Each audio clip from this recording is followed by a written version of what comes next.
অহংকারী মেয়েকে পরীক্ষা করার জন্য কোটিপতি ছেলে সাজল গরিব। তারপর যা হলো বন্ধুরা, এক ছেলে যার কাছে সবকিছু ছিল, নাম, টাকা, প্রতিপত্তি আর ক্ষমতা, কিন্তু তার মনে একটা ভয় সবসময় জ্যান্ত থাকত যে কোনো মানুষ তাকে ভালোবেসে ফেলার আগে তার সামাজিক মর্যাদা বা টাকা পয়সার সাথে প্রেম না করে ফেলে। এই ভয়ের কারণেই সেদিন সে নিজের পরিচয় গোপন করার সিদ্ধান্ত নিল এবং একটি সাধারণ বাইক নিয়ে সেই মেয়ের বাড়ির দিকে রওনা হল। বাইকে বসে থাকা ছেলেটির না তো কাউকে পিছনে ফেলে এগিয়ে যাওয়ার তাড়া ছিল, আর না ছিল কাউকে দেখানোর কোনো ইচ্ছে। তার নাম ছিল আমান ভার্মা। আমান আজ নিজের জীবনের সবথেকে গুরুত্বপূর্ণ সিদ্ধান্ত নিতে যাচ্ছিল, বিয়ে।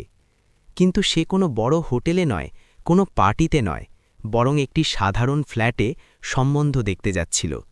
সে ইচ্ছে করেই নিজের দামি গাড়ি গ্যারেজে ফেলে এসেছিল, কারণ আজ সে এটা জানতে চায়নি যে তার সম্পদ দেখে মানুষ কী ভাবে, বরং আজ সে এটা দেখতে চেয়েছিল যে সে যদি কিছুই না হয় তবেও কি তাকে আপন করে নেওয়া হবে। বাইক এসে গ্রিন ভ্যালি অ্যাপার্টমেন্টের সামনে থামল। আমান হেলমেট খুলল। সাধারণ শার্ট, পুরনো কিন্তু পরিষ্কার জিন্স, আর মুখে এক আত্মবিশ্বাস। লোক দেখানো নয়, বরং ভেতর থেকে আসা। সে বাইক স্ট্যান্ডে রাখল আর ওপরের চারতলার দিকে তাকাল। এখানেই তার বাবার পুরনো বন্ধু রাজীব মালহোত্রা থাকতেন। রাজীব মালহোত্রাই ফোন করে বলেছিলেন, বেটা, আমার মেয়ের জন্য তোমাকে দেখতে চাই, একবার এসে দেখা করো। আমান ডোরবেল বাজাল। দরজা খুলল। সামনে রাজীব মালহোত্রা দাঁড়িয়েছিলেন, মুখে সারল্য আর চোখে আপন ভাব। এসে গেছো বেটা, তোমারই অপেক্ষায় ছিলাম, বলতে বলতে তিনি আমানকে ভেতরে ডাকলেন। আমানকে ভেতরে বসানো হলো। ঘর খুব একটা বড় ছিল না, কিন্তু পরিষ্কার আর পরিপাটি ছিল। এমন এক ঘর যেখানে আজও সম্পর্কের গুরুত্ব ছিল, কিন্তু সেই ঘরের ভেতরে অন্য এক জগতও ছিল। ভেতরের ঘর থেকে আওয়াজ এলো, পাপা, সত্যি এটা কি কোনো মজা? এই আওয়াজ মায়রা মালহোত্রার ছিল। মায়রা জানালার পাশে দাঁড়িয়েছিল। সে নিচে উকি দিয়ে দেখল, আর তার নজর সরাসরি আমানের বাইকের ওপর গিয়ে পড়ল। তার মুখে অসন্তুষ্টি পরিষ্কার দেখা যাচ্ছিল। মায়রা তার মাকে বলল, আপনি ওই বাইকটা দেখেছেন? জানি না পাপা কি ভাবছেন। আজকের দিনে কে বাইক নিয়ে সম্বন্ধ দেখতে আসে? একে তো অফিসের কোনো পিয়নের মতো লাগছে। মা নিচু স্বরে বললেন, মেয়ে, ছেলেটাকে তো ভালো বলা হয়েছে, একবার দেখা তো কর। কিন্তু মায়রার মুখে এক অন্যরকম ভাব ছিল, অহংকারের। কিছুক্ষণ পর মায়রা চায়ের ট্রে নিয়ে বাইরে এলো। আমান সোফায় সোজা এবং শান্ত হয়ে বসেছিল, এদিক ওদিক না তাকিয়ে। মায়রা চা রাখল, আর তখনই তার নজর আমানের কবজির ওপর পড়ল, একটা পুরনো ঘড়ি। ব্যাস, সেখানেই তার মনের সিদ্ধান্ত হয়ে গেল। সে না হেসেই বলল, একটা কথা জিজ্ঞাসা করব? রাজীব মালহোত্রা চমকে গেলেন। মায়রা আমানকে ওপর থেকে নিচ পর্যন্ত দেখল আর বলল, আপনার সত্যি মনে হয় যে আপনি এই ঘরের জামাই হওয়ার যোগ্য? ঘরে নিস্তব্ধতা নেমে এলো। আমান কিছুই বলল না। সে সামনে বসে থাকা মানুষটিকে নয়, বরং তার চিন্তাভাবনা পড়ছিল। আর মায়েরা তখনও জানত না যে ছেলেটিকে সে তার বাইক আর ঘড়ি দিয়ে বিচার করছে, সে তার চিন্তার থেকেও অনেক বড় এক সত্য লুকিয়ে বসে আছে। মায়েরার প্রশ্নটা ঘরে প্রতিধ্বনিত হয়ে রয়ে গেল, আপনার সত্যি মনে হয় যে আপনি এই ঘরের জামাই হওয়ার যোগ্য? রাজীব মালহোত্রার কপালে ভাঁজ পড়ল। তিনি এমন প্রশ্ন আশা করেননি, না এই সুরে আর না এভাবে। মায়েরা, এটা কি ধরনের আচরণ? তিনি কড়া কিন্তু ক্লান্ত গলায় বললেন। কিন্তু মায়েরা থামল না। সে যেন আগে থেকেই ঠিক করে রেখেছিল যে আজ তাকে কি বলতে হবে। সে আমানের দিকে আবার তাকাল, এবার আরও বেশি রুক্ষতার সাথে, এবং বলল, পাপা, আমি পরিষ্কার বলে দিতে চাই, আমার এমন স্বামী চাই যে আমার লাইফস্টাইল বুঝবে, যে আমাকে সেই সম্মান বা মর্যাদা দেবে যার আমি যোগ্য। বাইক নিয়ে আসা লোক আমার জন্য নয়। ঘরের বাতাস ভারী হয়ে এলো। রাজীব মালহোত্রার মাথা ধীরে ধীরে নিচু হয়ে গেল। নিজের মেয়ের ওপর তার রাগও হচ্ছিল, আবার লজ্জাও লাগছিল। তিনি আমানের দিকে তাকালেন যেন ক্ষমা চাইছেন, কিন্তু আমান তবুও শান্ত ছিল। তার মুখে না রাগ ছিল আর না অপমানের কষ্ট ফুটে উঠছিল। সে শুধু মনোযোগ দিয়ে মায়রাকে দেখছিল, যেন কোনো মানুষকে নয়, তার মানসিকতাকে বোঝার চেষ্টা করছে। মায়েরা কথা এগিয়ে নিয়ে চলল, আপনার পোশাক, আপনার ঘড়ি আর বাইরে দাঁড়িয়ে থাকা আপনার বাইক সবকিছুই পরিষ্কার বলে দিচ্ছে যে আমাদের জগৎ আর আপনার জগৎ আলাদা। আমি কোনো আপোষ করতে চাই না। রাজীব মালহোত্রা চেয়ার থেকে উঠে দাঁড়িয়ে বললেন, ব্যাস করো মায়েরা, অনেক হয়েছে। কিন্তু ততক্ষণে দেরি হয়ে গিয়েছিল। মায়েরার শব্দগুলো মুখ থেকে বেরিয়ে গিয়েছিল, আর সেগুলো ফিরিয়ে নেওয়া সম্ভব ছিল না। আমান প্রথমবার হালকা একটা শ্বাস নিল। সে খুব শান্তভাবে বলল, মায়রাজি, আপনি একদম ঠিক বলেছেন। জগৎ আলাদা আলাদা হয়, তফাৎ শুধু এটুকুই যে কিছু মানুষ মানুষকে তার চিন্তাভাবনা দিয়ে চেনে, আর কিছু মানুষ তার পোশাক দিয়ে। মায়েরা আশা করেনি যে সামনের মানুষটি এত শান্তভাবে উত্তর দেবে। সে আরও রেগে গেল। এই দর্শন পরে দেবেন, সত্যিটা হলো এই যে আপনি আমার স্ট্যান্ডার্ডের নন। রাজীব মালহোত্রার গলা ধরে এলো, বেটা আমান, আমাকে ক্ষমা করে দিও। আমি ভেবেছিলাম। আমান তক্ষুনি দাঁড়িয়ে পড়ল। সে মাঝপথেই কথা থামিয়ে দিয়ে বলল, আঙ্কল, ক্ষমা চাওয়ার কোনো প্রয়োজন নেই। ভালোই হলো যে এই কথাটা এখনই পরিষ্কার হয়ে গেল। সে খুব শালীনতার সাথে সোফার পাশে রাখা চায়ের কাপটা ছুঁলও না, শুধু সোজা দাঁড়িয়ে রইল। সম্পর্ক যখন বোঝা মনে হতে থাকে, তখন সেগুলো জোর করে টিকিয়ে রাখা দুজনের জন্যই ভুল। মায়েরা বাঁকা হাসির সাথে বলল, দেখুন, অন্তত আপনার খারাপ তো লাগা উচিত নয়, আমরা সৎ। আমান তার দিকে তাকাল। সেই দৃষ্টিতে কোনো অভিযোগ ছিল না, শুধু একটা স্থিরতা ছিল। সততা ভালো জিনিস মায়েরাজি, শুধু শব্দে নয়, চিন্তাতেও হওয়া উচিত। রাজীব মালহোত্রার কিছু বলতে পারছিলেন না। আমান তার পা ছুঁয়ে প্রণাম করল আর বলল, আপনার মতো মানুষ আজকাল কম পাওয়া যায়। আমার তরফ থেকে আপনার প্রতি কোনো অভিযোগ নেই। তারপর সে পিছন ফিরে না তাকিয়েই দরজার দিকে এগিয়ে গেল। মায়েরা স্বস্তির নিঃশ্বাস ফেলল, যেন কোনো বোঝা নেমে গেল। তার মনে হল সে সঠিক সিদ্ধান্ত নিয়েছে। আমার নিচে এলো, বাইকের চাবি বের করল, ইঞ্জিন স্টার্ট দিল, আর কোনো তাড়াহুড়ো ছাড়াই সেখান থেকে চলে গেল। কিন্তু মায়েরা জানত না যে ছেলেটিকে সে আজ তার বাইক আর ঘড়ির ভিত্তিতে প্রত্যাখ্যান করেছে, তার আসল জগৎ এখনও তার থেকে অনেক দূরে দাঁড়িয়ে তার অপেক্ষা করছে। আমানের বাইক যখন গ্রিন ভ্যালি অ্যাপার্টমেন্টের গেট দিয়ে বাইরে বেরোল, তখন তার মুখে কোনো কুঞ্চন ছিল না। তার অপমানের কষ্ট হয়নি, কারণ সে অপমানকে নিজের ভেতরে প্রবেশ করতেই দেয়নি। কিন্তু তার মনে এক হালকা আক্ষেপ নিশ্চয়ই ছিল। এতটা নয় যে ভেঙে পড়বে, শুধু এটুকুই যে মনে করিয়ে দেওয়ার মতো যে সঠিক সিদ্ধান্ত নেওয়ার আগে মানুষকে কতগুলো আস্তরণ সরাতে হয়। সে বাইক কিছুটা দূরে নিয়ে গিয়ে থামাল, রাস্তার ধারে দাঁড়াল, হেলমেট খুলল আর গভীর শ্বাস নিল। তার নিজের বাবার কথা মনে পড়ল।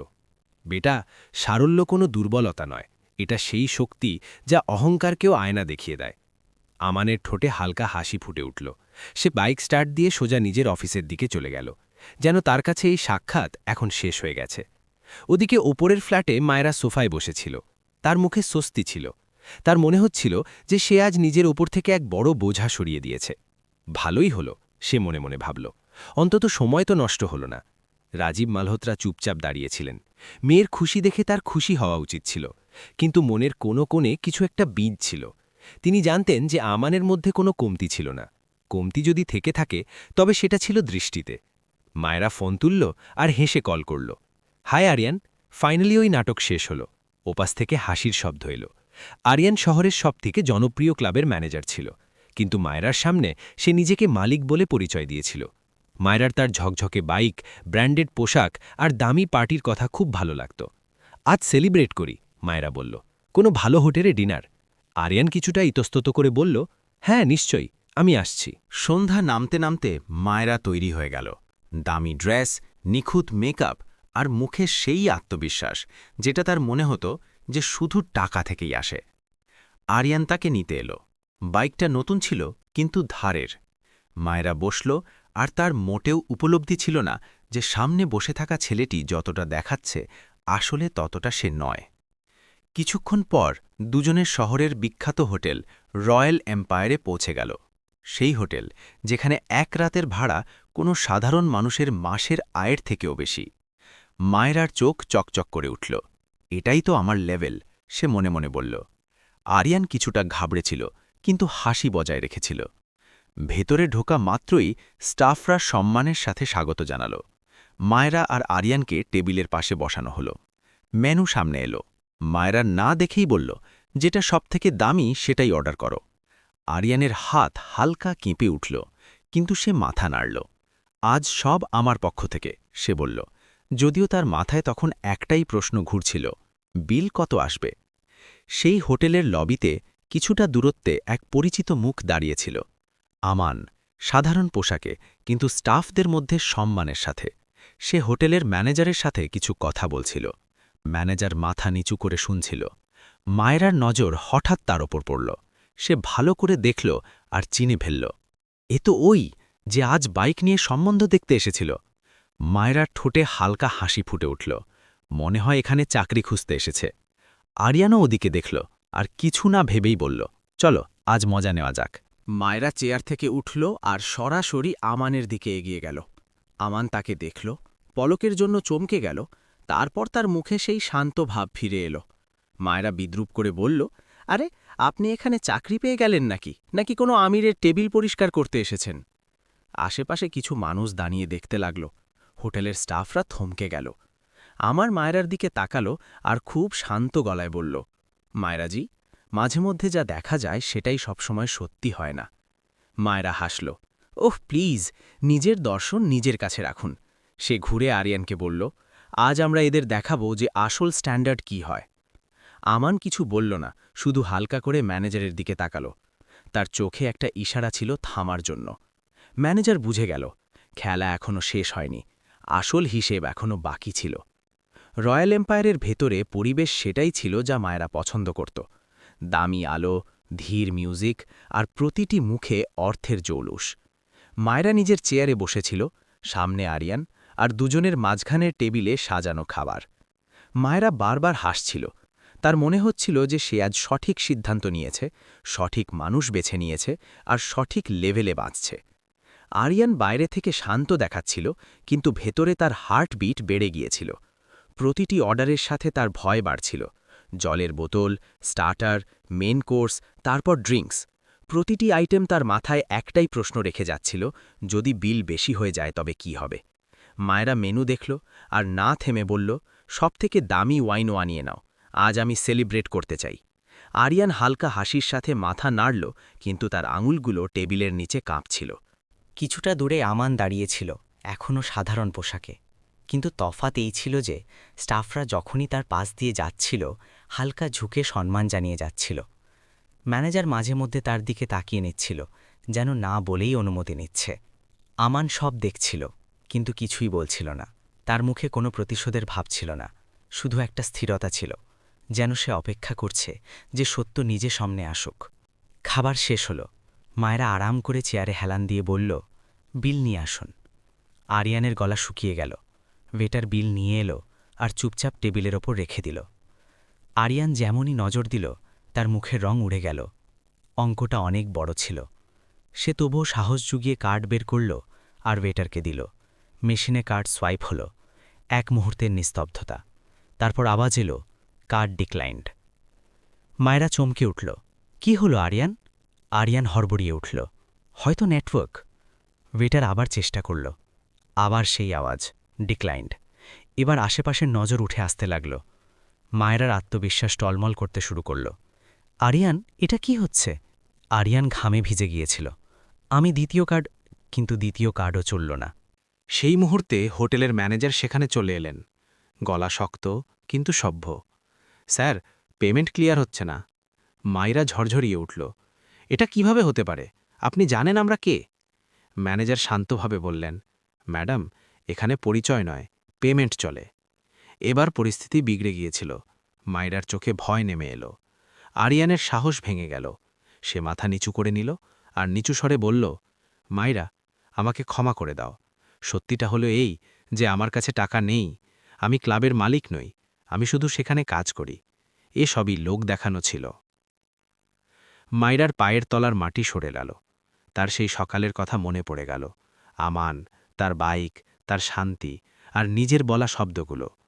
সে বুঝতে পারল যে সে কাকে প্রত্যাখ্যান করেছে আর কাকে বেছে নিয়েছে। তখনই ম্যানেজার বললেন, আমাদের মালিক এখনও এখানেই আছেন, তিনিই ঠিক করবেন কি করতে হবে। কয়েক সেকেন্ড পর আমান সামনে এসে দাঁড়িয়ে গেল। এখনও শান্ত, এখনও সাধারণ, কিন্তু তার উপস্থিতিই যথেষ্ট ছিল। মায়রার চোখ জলে ভরে এলো। সত্য সামনে দাঁড়িয়েছিল। ম্যানেজার সম্মানের সাথে বললেন, স্যার। মায়রা কেঁপে উঠল। সে বিশ্বাসই করতে পারছিল না। আমান শুধু এটুকু বলল, বিল ক্লিয়ার করে দিন। ম্যানেজার চমকে গেলেন। স্যার। আমান পুনরাবৃত্তি করল, এটা চ্যারিটি অ্যাকাউন্টে দিয়ে দিন। মায়রার চোখ দিয়ে অশ্রু ঝরতে লাগল। সে বুঝতে পেরেছিল যে এটা সাহায্য ছিল না, এটা দয়া ছিল না, এটা একটা আয়না ছিল। আমান তার দিকে তাকালো আর শান্তভাবে বলল, মায়েরা, আমি নিজের পরিচয় এই জন্যই লুকিয়েছিলাম যাতে কেউ আমাকে মানুষ হিসেবে বোঝে। আজ তুমি নিজেই ঠিক করে দিলে যে তোমাকে কি দেখা যায় আর কি যায় না। মায়েরা কিছুই বলতে পারল না। শব্দ শেষ হয়ে গিয়েছিল। আমান ঘুরল আর চলে যেতে লাগল। যেতে যেতে সে শুধু একটা কথা বলল, প্রকৃত বড়লোক হওয়া লোক দেখানোতে নয়, সেটা চিন্তা ভাবনায় থাকে। পরের দিন মায়েরা নিজের ঘরে একা বসেছিল। সেই একই পোশাক, একই ব্র্যান্ড, কিন্তু এখন সব কিছু খালি লাগছিল। সে বুঝতে পেরেছিল যে সে যে মানুষটিকে বাইক আর ঘড়ি দিয়ে মেপেছিল সেই সবথেকে বড় ছিল, আর যে জৌলুসের পিছনে সে ছুটেছিল সেটা অন্তঃসার শূন্য ছিল। ওদিকে আমার নিজের জীবনে এগিয়ে গিয়েছিল, শান্তভাবে, কোনো শোরগোল ছাড়া, কারণ যে মানুষ সাদামাটা হয়েও সঠিক পথে থাকে সে হারে না, সে শুধু ভুল জায়গা থেকে বেঁচে যায়। তো বন্ধুরা, এই গল্পটি আপনাদের কেমন লাগলো কমেন্টের মাধ্যমে অবশ্যই জানাবেন। আর যাওয়ার আগে আমাদের ভিডিওতে লাইক এবং চ্যানেলটিকে সাবস্ক্রাইব করতে ভুলবেন না। আর কমেন্টে নিজের নাম এবং শহরের নাম অবশ্যই লিখবেন, যাতে আমরা আপনাদের ভালোবাসার সমর্থনের কথা জানতে পারি।